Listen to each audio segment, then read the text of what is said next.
Oh dear, let me pull up the volume because I can't hear anything. Oh, I haven't talked yet. I'm sorry. Oh no, you're good. Sorry, I was about to say it's work's laptop, so I'm getting the hang of it. But No worries. I was just getting a feel for everything. Just like moments before I started, we started having a downpour because nothing ever oh goes no, right. So there might be some background noise. that's all right. All right. Good morning. My name is Colton Moore, and for those of us listening, this isn't broadcasted live, but this is going to be rebroadcasted during the Sunday charity stream.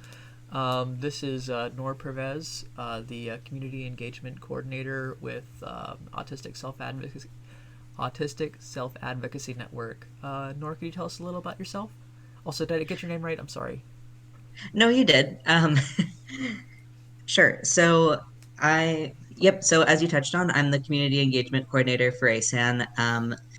I am really fortunate to have the opportunity to do community outreach with multiply marginalized groups and to have the opportunity to do awesome things like this and get to hang out with people who are donating and supporting to ASAN and to handle some of our media outreach and engagement in terms of quotes and navigating just kind of the media landscape as it is, including social media.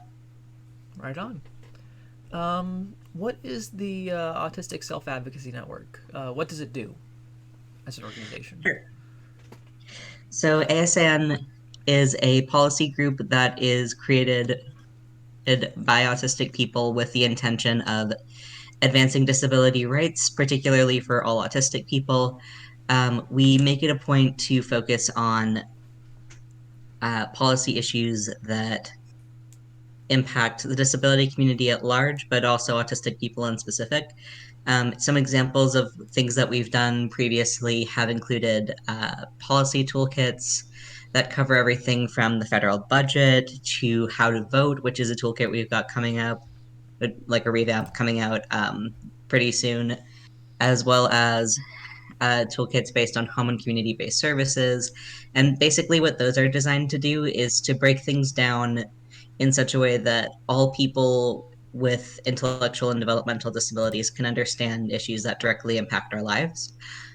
We also do work up on the Hill, and we work with a network of independent affiliates who do kind of their own thing, but that are nationwide and that deal one on one with people on the grassroots. Right on. Um, what is autism to you? So, autism is a neurotype. So, it's a way to have a brain, and it is a disability. It is a beautiful and integral part of how I and many people are.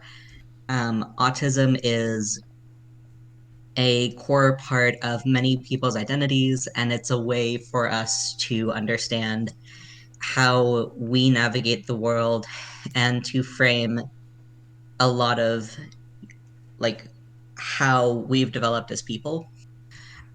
When I say that autism is a disability, I also mean that it's part of the larger network of a disability community and that we have a key role to play as part of the larger disability rights movement. Okay. So I guess for like context for that last part, um, do you do a lot of networking with other like disability rights organizations? I guess to apply some added context to this, I am a ranking member of the American Cancer Society, by way of example, and I have been pushing for the American Cancer Society to do, for example, um, like cooperative work with like the ALS Association and the Leukemia and Lymphoma Society, and things that some organizations that do work surrounding cancer, but some that do work just surrounding disabilities in general that say for example may need help with like palliative care or something like that. So we'd push for policies like basically make a more coordinated front for policies that would directly affect um, disease or disability on a broader level, and get input from those organizations and sort of basically signal boost each other. Is that kind of what you're going at with that? Sure. So we do a lot of cross disability work on issues that we feel that um, like kind of impact everybody. So, for example, one of the issues we're working on right now is um, putting an end to the use of restraint and seclusion in schools.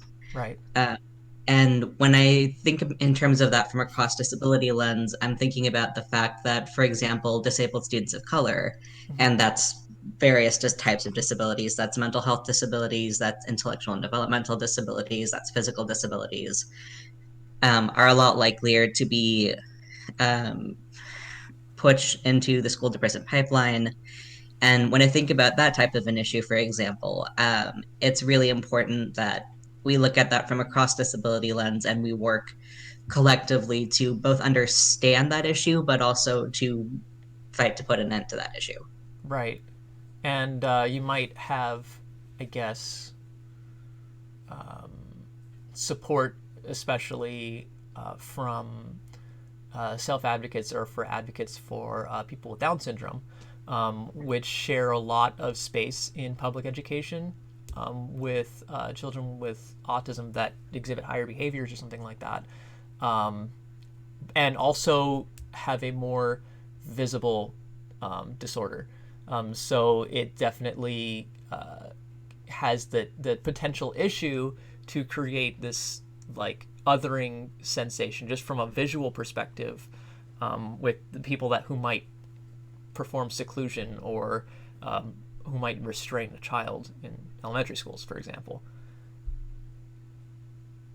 Right. Yeah. There's definitely like across a variety of disabilities, there's huge potential for segregation, and there's a huge tendency to want to kind of go that to kind of assume that kids with disabilities can't learn alongside everyone else.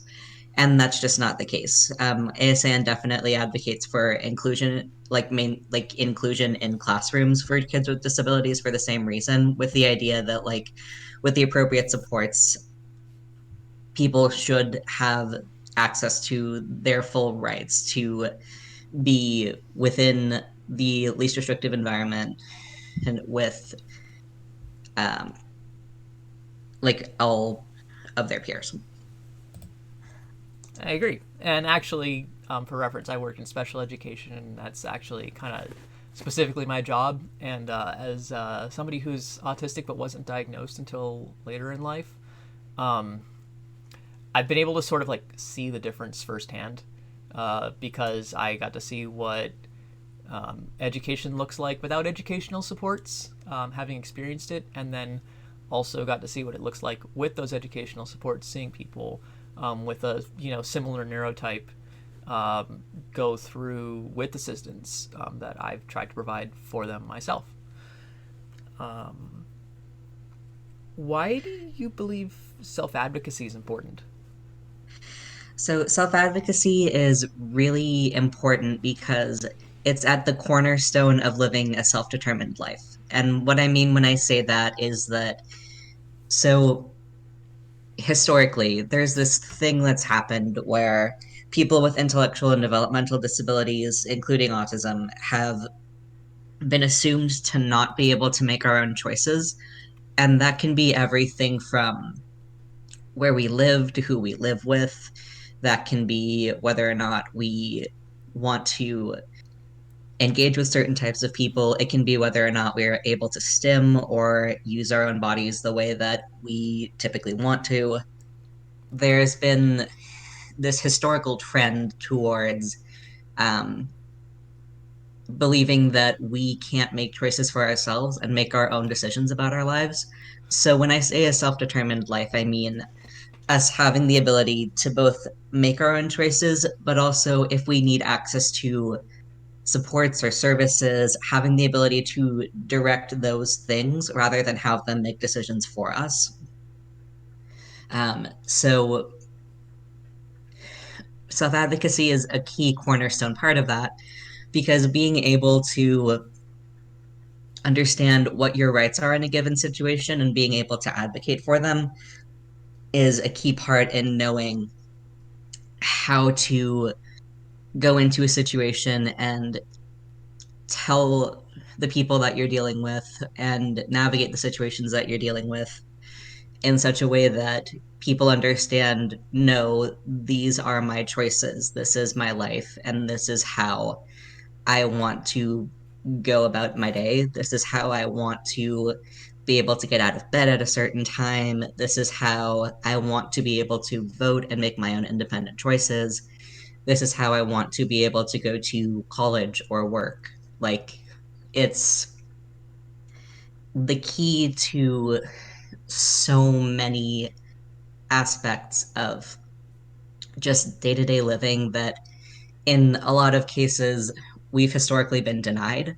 Um, and when we think about policy in particular, we're denied self advocacy in a lot of ways because very often we are not given access to the full story or all of the information necessary to make an informed choice about the systems that impact us, which is part of why the toolkits I hit upon earlier are pretty important because for example you're getting insurance for the first time in your life, say you're just getting past age 26, you're getting off your parents insurance plan. Yep. You I've been through that recently. Yep. There's so much information out there and like there's not really a lot of resources that break it down in a way that's like designed for everyone in our community, including and especially people with intellectual disabilities to like get a full grasp on things like what's a deductible, like we Yeah. hear a lot of things about the ACA, but like what is it? Is it in danger? How do we deal with it if it's in danger? Right. And how do I get access to all of these like big important plans that people keep talking about? Like lots of basic questions just kind of go over people's heads because it's assumed that like we're able to pick out and parse through all of this like information for ourselves. And some people definitely can, and that's completely okay. But like for people who can't or for whom it's overwhelming, it's really important to have the opportunity to like kind of boil down the issue and get it to a place where we can make the choices for ourselves. Okay. That makes sense. Um, if it's all right with you, I'd like to jump to a bit of issues-based discussion. Is that fine with you? Yeah, absolutely. Cool. All right. So these are questions that I've had or had opinions about for a number of years, and they're sort of like things from the big issues to like the minutiae that I've kind of wanted to talk about for a while, but also that I think might be important for neurotypical people who might have these same questions, but not the lived experience of the knowledge base to hear about. Hmm. So the first one is regarding people first language, person with autism versus disability first, autistic person language. In the the praxis in special education is to use disability first language. To refer to person with autism, person with Down syndrome, person with so on and so forth, Right. in order to sort of humanize people. However, I've recognized a push also for specifically within the deaf and hard of hearing community and within the autistic community to use disability first language, both to highlight their presence within the disability community, but also to recognize the disability as its own form of identity. It's just an adjective. To Right. like, what do you feel? What do you feel about this? Like, if I were to ask you, like, what would you use? What would you prefer I use to describe you? What would you prefer and why? So In general, I would say we say that in general, yes, it's important to always use what the person in question prefers individually. But what I prefer and what in general we found that most autistic adults prefer is identity first language.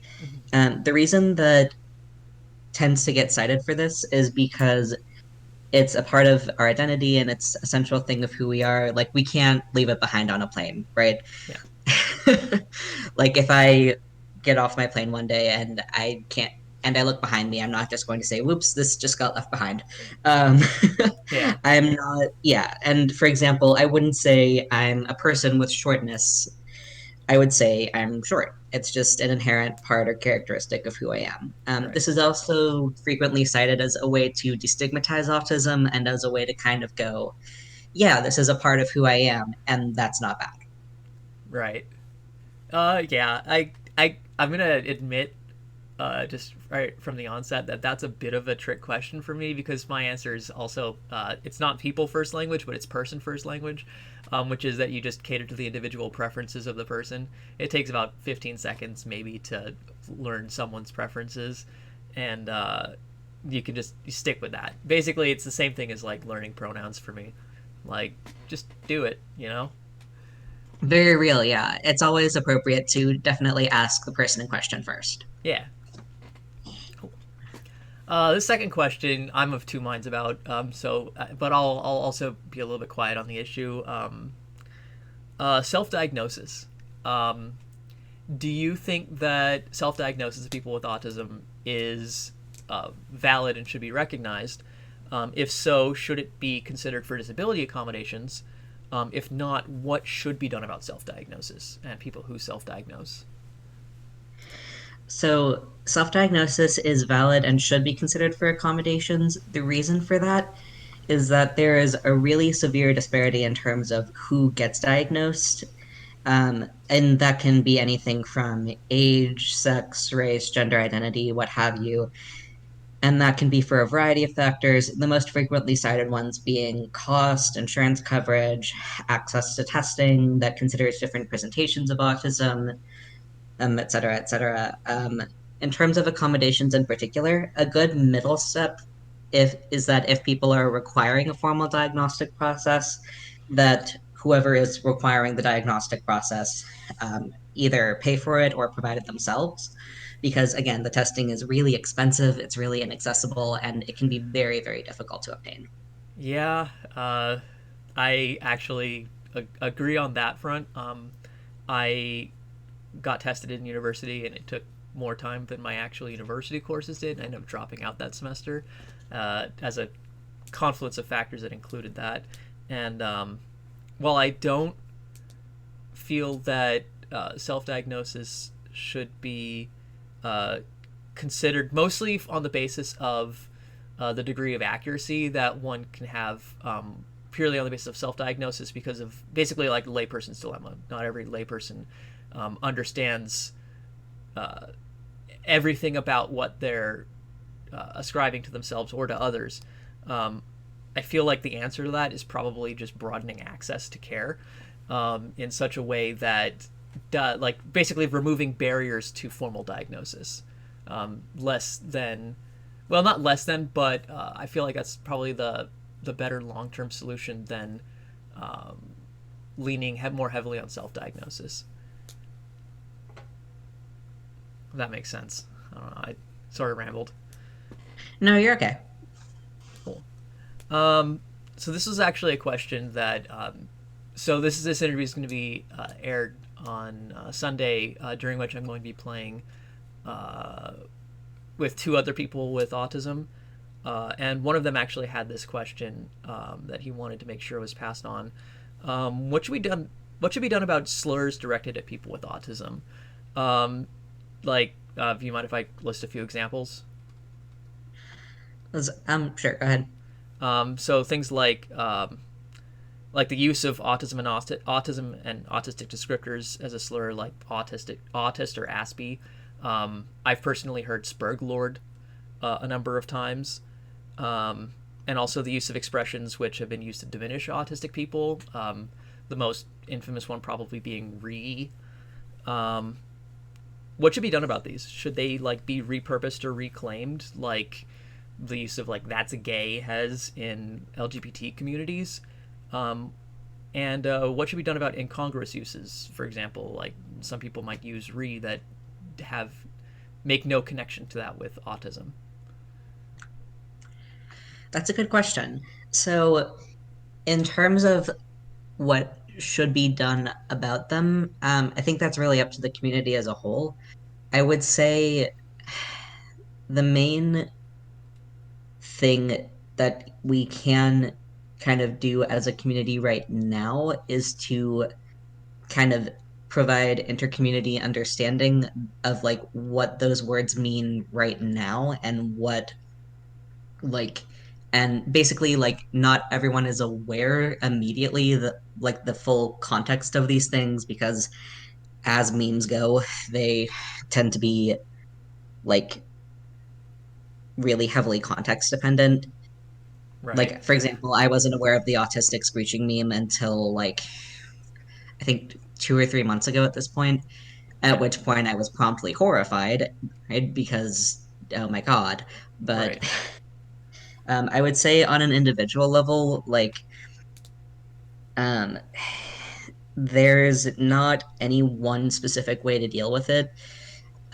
You do have access to, on Twitter, for example, filters or features that can help cut down on the amount of times that you're physically seeing it. But in terms of repurposing repurposing the insults, repurposing everything that's going on, I don't feel that there's been a full community consensus on that just yet.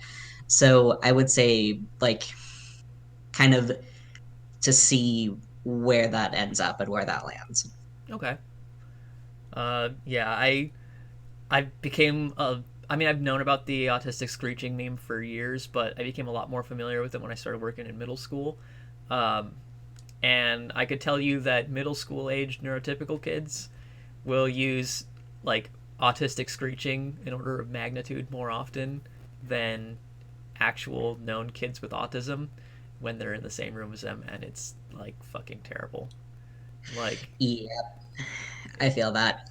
yeah, It's really frustrating too because there's been such a strong movement in the past several years to work towards destigmatizing autism and towards like promoting like understanding of the fact that like autism isn't a bad thing, but there are some times that like stuff just keeps happening and it can be overwhelming. right. And actually, the frustrating thing that we run into, and specifically on Twitch, is Twitch has sort of like normalized a lot of things that um, probably shouldn't be normalized. And one of the ones that we all came to the same conclusion of is that we all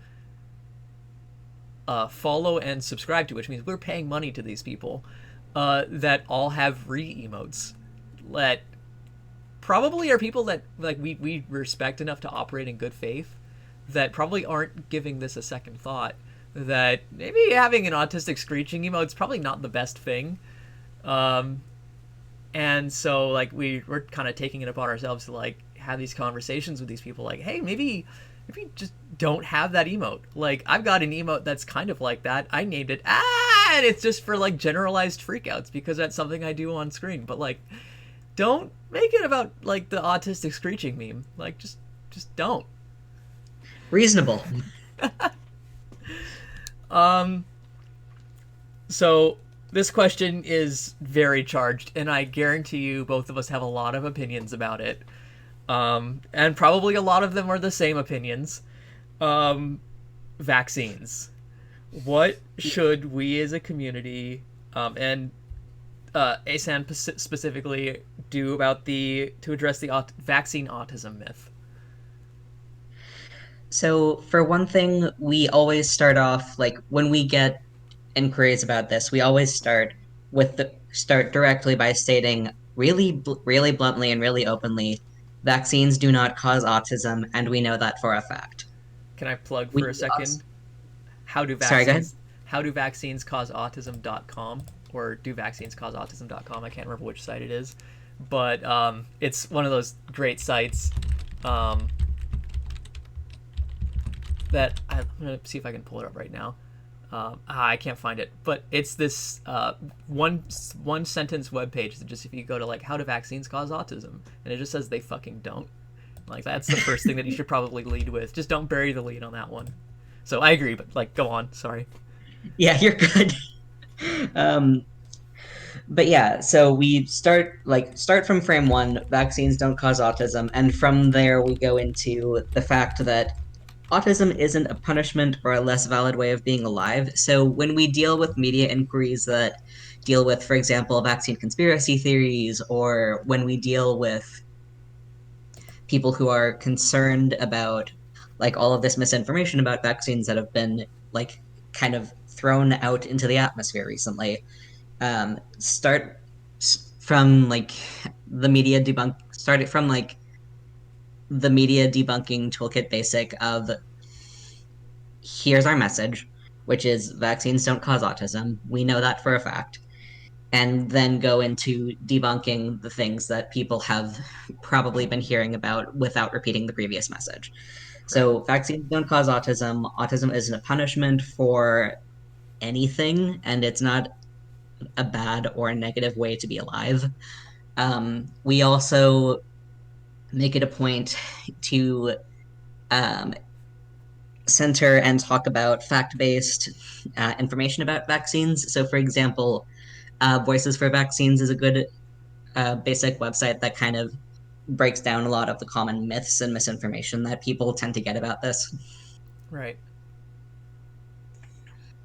Um, can I speak a little bit about my experience with this conversation, this ongoing, really shitty discourse? Yes, absolutely. Go for it. Cool. And I'm sorry if my occasional swearing means that this interview is probably less media friendly.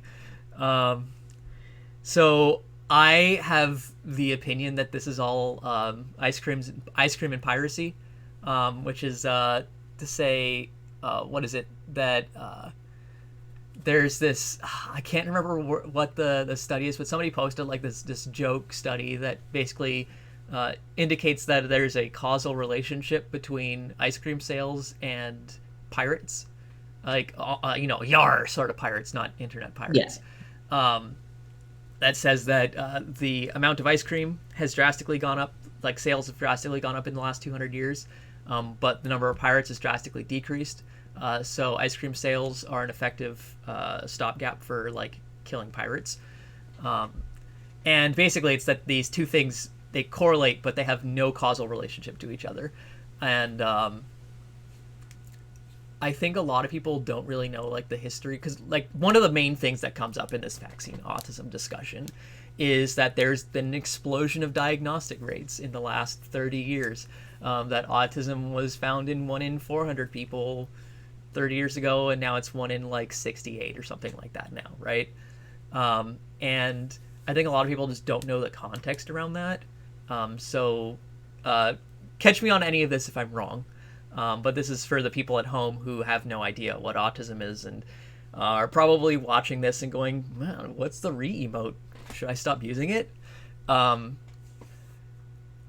in the DSM-4, the diagnosis of autism and the diagnostic methods changed drastically. Autism went from just like the old world conventional understanding of autism to the spectrum disorder that for a time no longer does, included Rett's disorder and a couple of other disorders, but also included Asperger's syndrome, which wasn't formally recognized. And in addition to recognizing Asperger's syndrome as part of the autism spectrum, it also included a number of broader diagnostic methods, which have become praxis in like schools where they started diagnosing people with autism in the early 90s. And actually, like a bit of medical history on myself, I'm 30. I also grew up in a school that was recently was recovering from a devastating disaster and didn't have access to any services for a while. Like our cafeteria was a Matson container until second or third grade. Mhm.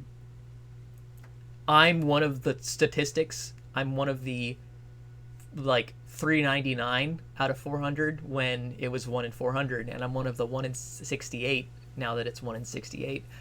because diagnostic methods have changed, and also the umbrella of what's considered autism has broadened. And when that happens, the diagnostic should spike if it's a disorder that's been underdiagnosed for so long. Does that sound like kind of like an accurate like context for the history of this explosion in diagnosis?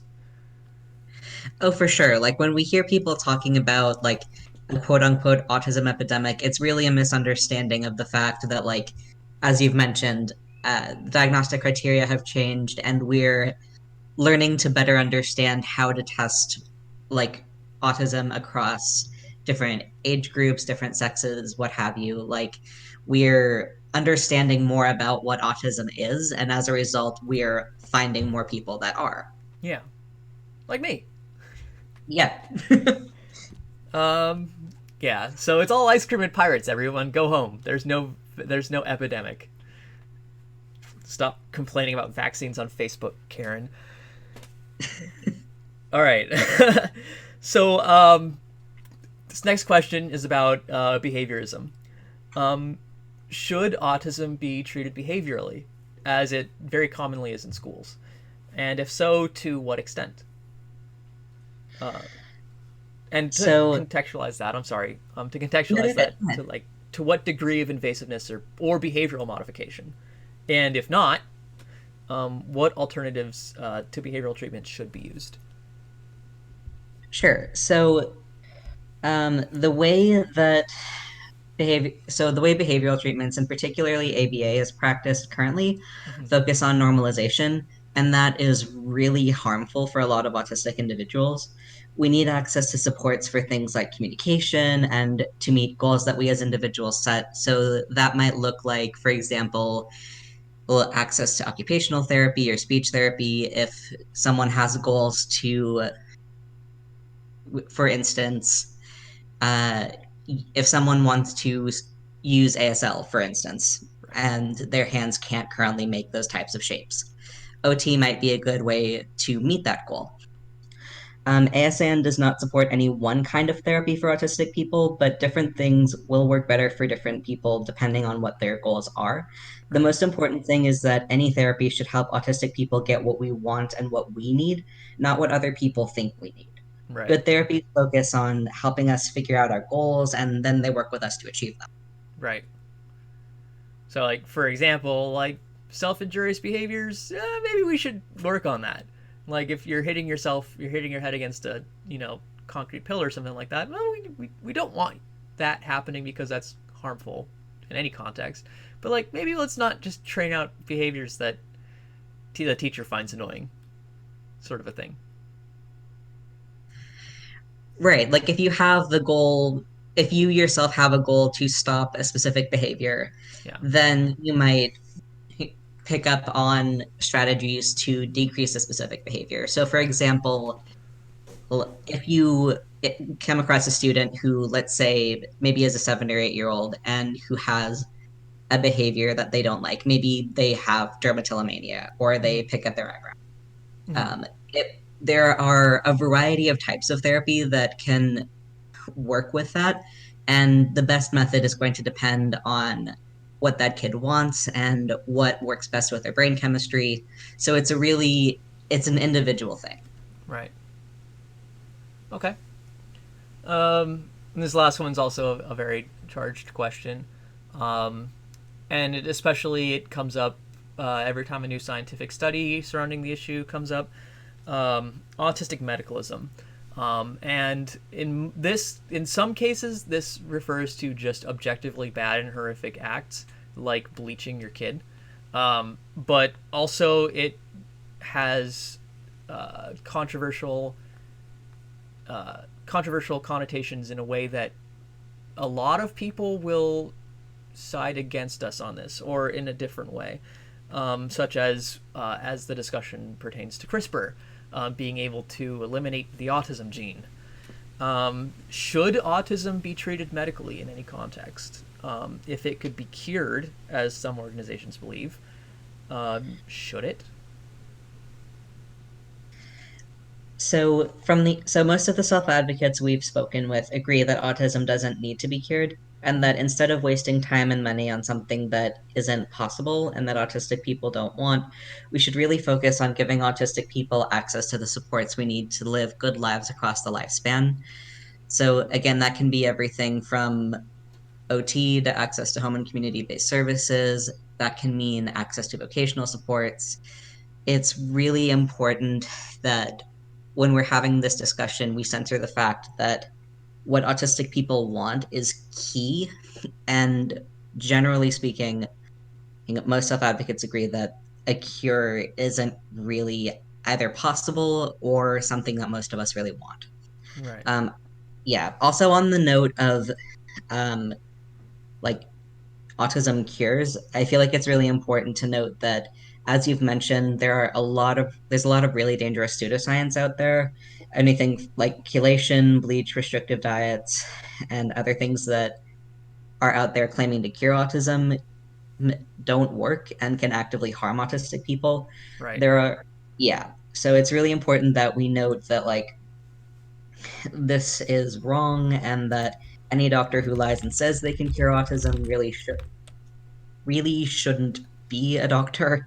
And in general, well, the vast majority of real doctors agree that there is not, in fact, a currently existing cure for autism.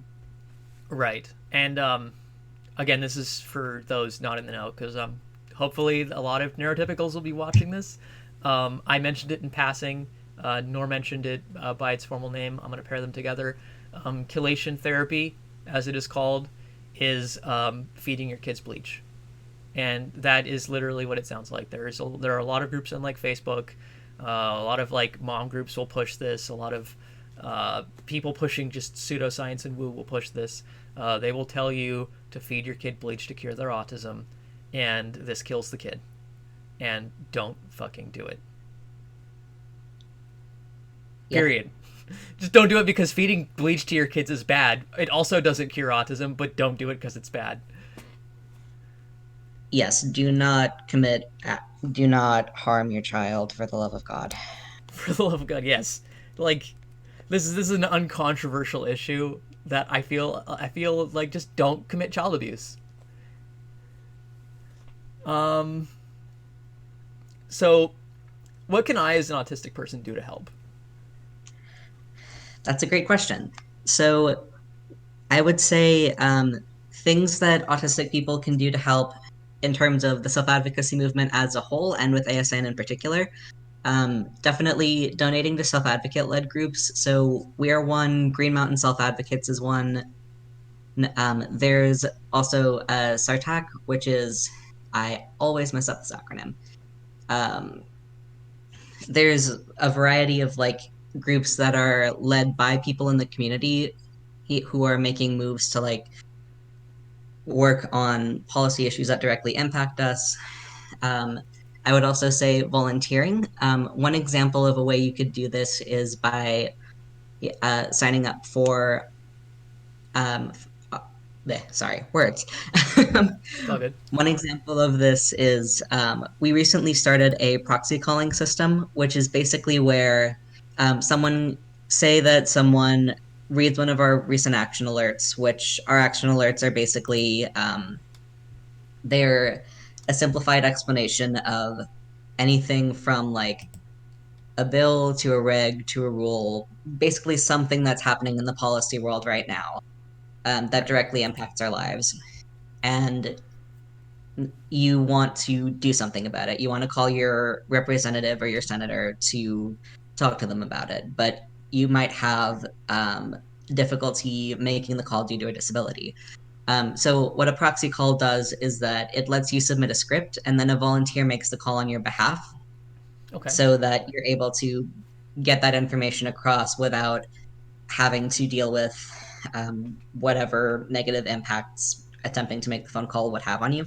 Like anxiety, Um, yeah, which a lot of could be people with anxiety. autism have with social communication. Yep, there's phone anxiety. There's also a lot of AAC users, which is for people who might not know alternative and augmentative communication. So people who use talkers, for example, or who might use a phone app to use text to speech.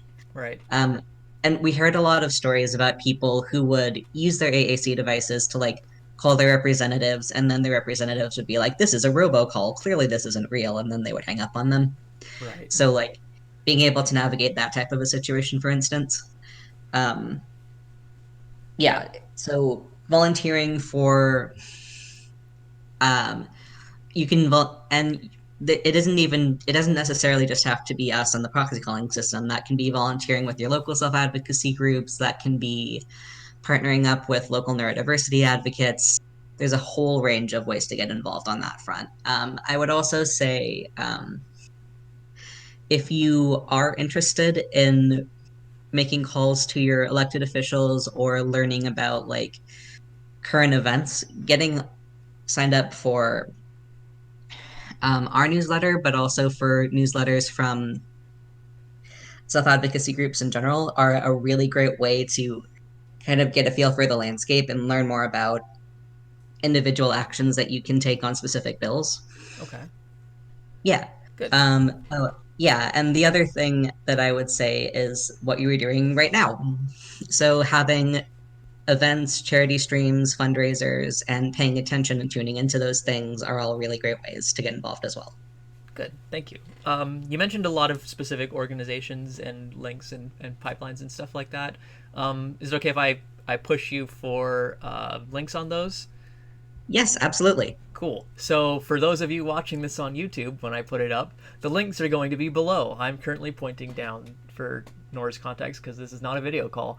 Um, so, make sure that you click those links and click them and maybe put in additional information if they ask, like your email address or phone number, and then you'll get more information on how you can support.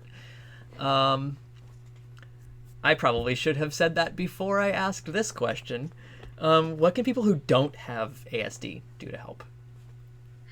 A lot of the same things. So definitely donating, volunteering, tuning into charity streams. But I would also say one additional thing that people who aren't on the spectrum can do is follow people who are in the autistic community online and tune in to like uh, autistic people who are in your realms of interest in general. So if you're into Twitch and video game streaming, tuning into autistic streamers. If you're like me and extremely online TM and you're on Twitter constantly, following more autistic people on Twitter, just in general, getting more autistic voices into your life, both from autism led organizations, but also just from autistic people, is a really great way to kind of get in tune with the community and to get a better understanding of what's going on. Nice. Can I give people your extremely online TM Twitter handle? Absolutely. You can also give ASANs.